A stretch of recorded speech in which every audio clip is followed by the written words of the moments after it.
Smart हो रहा है इंडिया, जैसे इंडिया में बना Elista smart LED TV with world class clarity and amazing features. Hi Susie, first of all, congratulations on your 150 ODIs. 17 years of international cricket, 150 plus ODIs. Still acing that 1500 running. How is Suzie Bates feeling? A bit old and stuff. But yeah, obviously that 150 games was a special day, and I just love being out there with the White Ferns. But it was disappointing to lose the one-day series, but feeling good today after us getting the win in the first 2020 game yesterday in tough conditions. So yeah, feeling pretty good, and I still have a lot of energy for this group, so I'm feeling ready to keep going for a little bit longer and just making the most of every game. Yeah, you had a great day yesterday, like you had for the last 17 years.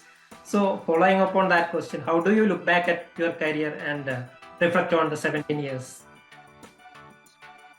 Yeah, firstly, when you say 17 years, it's gone in a flash. It doesn't feel like it's been that long. I still remember my debut vividly at Lincoln, being so excited to play against India, and then it rained and we were on and off the field. But I think just what I reflect back on and remember the most is just how far the game has come. It's unrecognisable where it is right now, and to think back to my first series against India at Lincoln, there was no television. We were paid maybe $30 a day to be away. All of those players had jobs outside of cricket. It was almost a hobby that we took really seriously, and now, England versus Australia at Lords, those games being sold out, IPL, women's IPL, competitions like the 100, the WBBL, World Cups having sold out finals, the MCG 2020 final with Katy Perry playing. I think I just look back and pinch myself at where the game is, and I just feel really fortunate that I've been part of both eras, when it was amateur and now when it's fully professional, whereas there's a lot of players that I played with that didn't get the benefit of being a professional cricketer. So yeah, I reflect, there's been some heartbreak with the White Ferns in World Cups. There's been some huge disappointments, but there's also been a lot of fun and a lot of success. So yeah, it's pretty cool that I'm still here and part of this professional era, so I'm just trying to make the most of every opportunity. Yeah, as you said, you started much before the professional era, and now there is central contracts, there is equal match pay. So how much international cricket has evolved over time, the 17 years of your career? Yeah, it's hard to sort of compare, because even though when I first started, a lot of the players were amateur and had different jobs, they were still extremely talented and they worked really hard at their games. I think what has changed internationally is just the number of players that each country has been able to, I guess, have to pick from, and domestically, Australia, England, India having contracted players not only in their national side, there's just created a massive amount of depth and competition, and everyone's been able to train as much as each other, whereas back in the day it was all pretty much a level playing field. Everyone was amateur, so people had to train sort of outside their work hours, but now there's some systems and structures which are benefiting international countries, and we've seen that through the likes of Australia in particular, having very strong teams that are now winning lots of tournaments. But I think now with the IPL, India is starting to catch up. So look, the skill level, the power hitting in particular, a player's been able to clear the rope, fast bowlers coming through, the athleticism in the field, I think it's just improved just through to the effect of people training more. It's not rocket science. You train more, at anything you get better, and that's what's grown the game. You talked about being inspired by the 2000 World Cup at home, and in the last year you went on to win Commonwealth bronze at the Birmingham Commonwealth Games. So how was that feeling at being at the podium after all these years? Yeah, that was one of my favourite moments of all time. But yeah, I watched that final on TV. It was the first time I'd seen women's cricket on TV, and that's when I wanted to be a White Fern. So pretty special that I got to play alongside some of those players, such as Rebecca Rolls, Emily Drum, that I was inspired by. And I'll never forget that moment. And every time we get to play on TV, I realise there's some young girl watching at home that might want to be a White Fern. So I make sure that I'm doing myself and them proud. But yeah, that moment in Birmingham after a lot of heartbreak. Early on in my career, we made semi-finals and finals, but couldn't quite get the final wins. But to be able to get to semi-finals and then beat England and get on the podium for the first ever Commonwealth Games, that's a real highlight. And we celebrated really well that night. It was a pretty cool moment for, you know, the likes of Sophie and I have been around for a long time, and the young players to have that success straight off the bat was pretty special for them. Yeah, you just talked about the young players. You are surrounded by a lot of them, starting with Melie Kerr to Fran Jonas. How is it being around them? I just love it.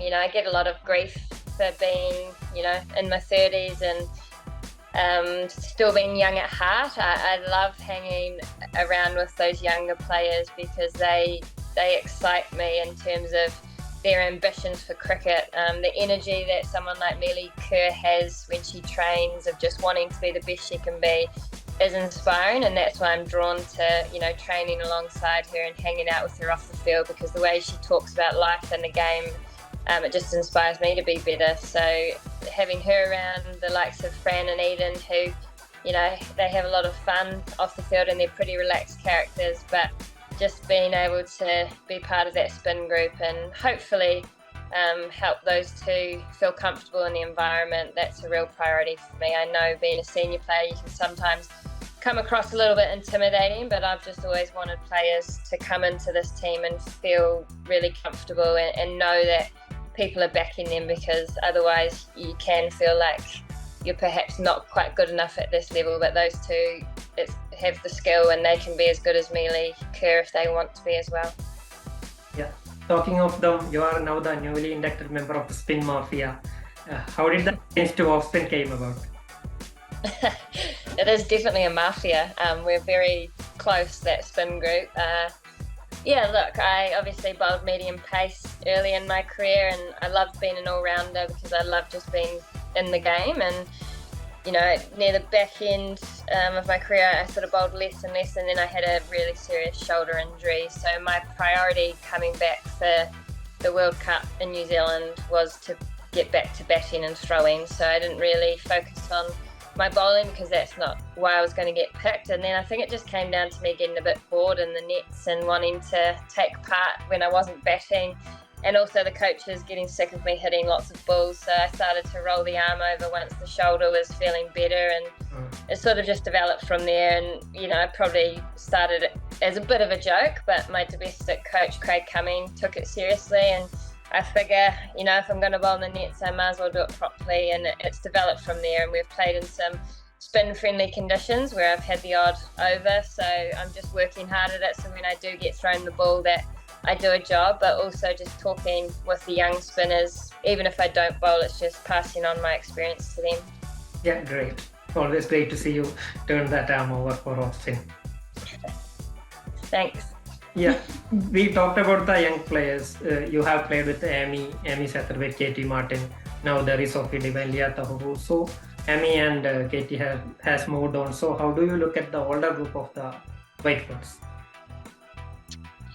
Yeah, it's a really important time for the White Ferns. Obviously, we made some massive calls and massive changes after the Home World Cup, and unfortunately, Amy and Katie haven't carried on with this group, and there's a really nice balance of experience and youth, but with that becomes a lot of responsibility, I think, not just for Sophie, who's captain, but the senior players of where we want to take this group. And our performances haven't been good enough recently. We haven't been consistent enough, and we know the next 12 months, 2 years, we've got 2 pinnacle events in subcontinent conditions. So it's our job to lead by example on and off the field and really make this group believe in themselves again, because there has been some tough times, and we know at pinnacle events that's when we really need to step up. So everything we do from now until Bangladesh is about being prepared for that, and we've got to learn and grow as much as we can, and not just focus on the results, but making sure